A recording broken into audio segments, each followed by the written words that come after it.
I first got into science when I was 7 years old, and my mother, who was sick to death of getting 20 questions every minute, handed me a book called The Great Big Book of Knowledge, and it was absolutely fascinating. One of my favourite things that I read in there was that you could actually drive a Mini down the aorta of a blue whale, which is just phenomenal to think of something in that scale. As I got older, I learnt that the people who find out these facts and get to know the most facts are indeed scientists. And that's all I ever wanted to do, was to be a person who found things out and knew things. I was actually quite overweight, and I really wondered what was the reason I was overweight, although I ate the similar amount of food compared to people around me.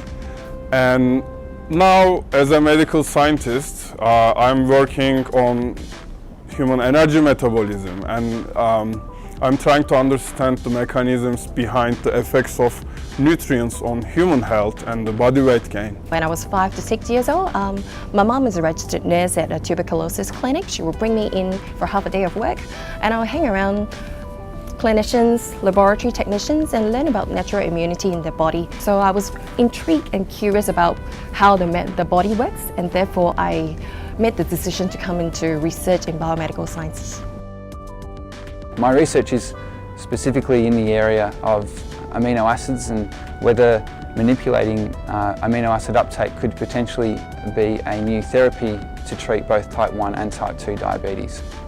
So the research I'm undertaking is looking into the precise mechanisms causing immunodeficiencies, with the ultimate goal of providing better diagnosis for these patients and providing better treatments.